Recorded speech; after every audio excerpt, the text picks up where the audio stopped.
Hello and welcome to Ahead of the Curve. I am Jonathan Gellner, and thank you so much for joining us. We are the furthest away from competition that we will be. So today, I will be going over Block 1 of our offseason, which will be dedicated solely to mechanics and swing changes. This will allow a few months for them to get comfortable with their new patterns before the stress of competition. After we feel like they are getting an understanding of the movements that we want them to learn, we will add in some time constraints. This can be a great time to test and retest to see if they have acquired the desired patterns or not. Block 2 will start on October 1st through November 4th, and in Block 2 we will start blending in some stressful velocity either off the machine or in mixed BP. I truly believe in the findings in the blocked versus random debate, but I also believe that there's a time for progressing difficulty, especially when trying to learn, rework, or refine a new skill. I also believe there's a ton of validity to serial practice, which Nick Winkelman talks in a linked article here. Finally, when we get to Block 3, November 4th through the season, most of our time will be dedicated to getting players game ready. This includes a majority work on timing, adjustability, mentality, and competition. Here is an outline of the offseason, Block 1. Motor learning, particularly early learning, involves attempts by learners to acquire an idea of the movement or understand the basic movement of coordination. To achieve these goals, learners must use cognitive and verbal processes to solve problems. For our time, we have 40 minutes every other day, 2 or 3 days a week, with 48 total hitters in the program. In Oklahoma, we are limited to an hour a day until December 1st, and in the grand scheme of things, this isn't a ton of time. For some listening to this, I know you would love to be able to have these time restrictions. But one big priority for us is getting the most out of the time that we have. And if we all have the same amount of time, how can we make ours more efficient? We have a coach-to-player ratio of 20-1 for hitters, so being able to relay the importance of each drill is significant. First, let's talk about the dynamic warm-up. After they go through the team dynamic warm-up together, they will be bucketed into small groups to work on their limitations found during the on-base U screen. I'll talk more about this screen in a few weeks. Then, they will be broken up into 2 groups every day. They'll either be on offense or defense, with the small group of pitchers being pulled to work on individual pitching mechanics. So, essentially it looks like this. Week 1, Monday, Wednesday, and Friday, the infielders will be hitting and the outfielders will be on defense, and Tuesday and Thursday, infielders will be on defense and outfielders will be hitting. And it will flip in the following weeks back and forth. The reason we do the every other day model is because last year we would do 30 minutes and 30 minutes every day and switch. It ended up being closer to 25 minutes each, and we would lose 3 to 5 minutes every day switching groups. For the sake of math, we would lose 5 minutes a day, 5 days a week. That's 25 minutes per week, and we have 15 weeks of practice. That's 375 minutes, or 6 days of practice. Essentially, we lost a week of practice due to switching groups. 25 minutes is also fairly tight when trying to get a decent amount of swings in. So, we went to the every other day model this year. Everyday drills. The first part of our everyday drills is med ball work. Being able to challenge the core and lower half movements without having to worry about hitting a ball.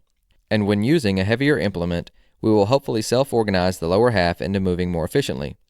I went into some detail about how we're doing that in Training the Motor, a template for bat speed development and proprioception in Week 3. After our med ball work, we are focusing on the setup, trying to be tension-free and balanced, with our eyes relaxed and on the pitcher with level shoulders. Every move affects another move, so we want to start them in the best, most athletic posture that we can. After that, we are working on our forward move, using the ground and the rear leg and backside that takes us forward to a balanced position. I love the stair-step model, which I stole from Doug Latta, as a simple way to see if they are using the ground and gaining some ground and getting in an athletic position to hit. Some of the drills include a band around the waist and either attached in the front or the back to assist or feed the mistake. We can also start with our setup, move out to a 50-50 spot, and then either squat or jump to see where your weight is distributed.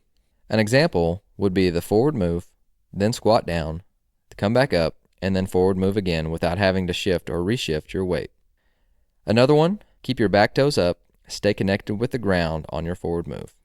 And I really like Lance Wheeler's Core Velo belt, but for us this fall, it takes too long to set up for the time that we have. The next important detail for us is hand path. We want to have a linear hand path, and using a line can be a helpful visual for this. so I use the batter's box line quite frequently. We also want to have a soft front shoulder and with both arms working together, not the front arm or shoulder pulling. We also want to focus on getting the hands inside the shoulder and rotation and not stuck behind. A couple of drills will include bottom hand taps, using the top hand to make sure we get the barrel through. We use a Chuck It, which is a dog toy on Amazon, but it's great for top hand work and direction, and golf swings. I've included several visuals for you and a couple of big league guys doing these drills if you'll click on the article in the show notes. So these will all be a part of our everyday drills, or EDDs. After they get done with the EDDs, we will be blending that with front toss and eventually machine work. A few favorites for front toss include front toss with the connection ball on your top hand between the forearm and bicep, staying connected, your feet together, or appropriately called now the Cody Bellinger, ride drill, which includes getting out to a fooled position on a curveball and being able to stay in the middle of your body, drive the pitch, and hit through spin. And all of these drills can be done with overload, underload, and regular bats, which we will switch every round. Again, I mentioned earlier that this is our block 1, and we will start to use stressful velo after 6 weeks. We have 2 hack attacks, 2 mini hacks, and we just got a rolling spin ball machine. Another time saver that we are using is that we have them in the smallest groups possible with the space that we have. So, most days we will be broken up into 6 groups of 4 guys each.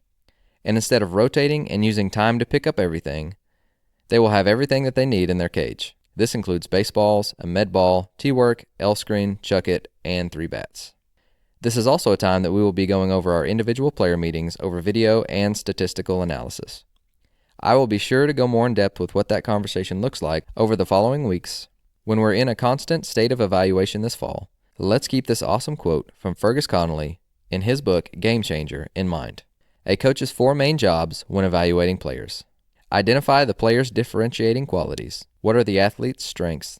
And what do the coaches need to do to ensure those strengths remain his or her key feature? Enhance the athlete's ability to develop and apply these dominant qualities. Continue to maximize and develop them. Identify the player's primary limiting factor. What is holding him or her back from developing and improving further? And make sure the primary limiting factor doesn't get any worse, and if possible, improve it. Let's all agree to not get caught up in what a player can't do, but let's give them plenty of opportunities to showcase what they do as well.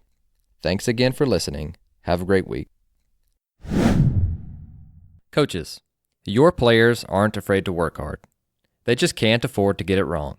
And that is why you should attend the 2019 Skill Acquisition Summit hosted by Randy Sullivan's Florida Baseball Ranch and the Strength of Skills from the Netherlands. This annual event will take place on October 12th and the 13th in Lakeland, Florida. This event will have a premier panel of presenters including Frans Bosch from the Netherlands and Rob Gray from Arizona State University.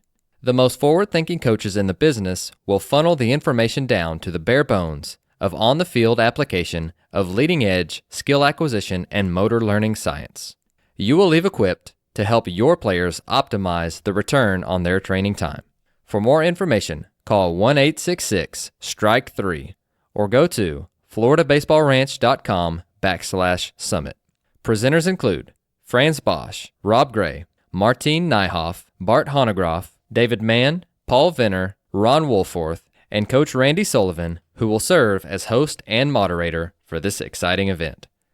I will be in attendance, and I hope to see you there.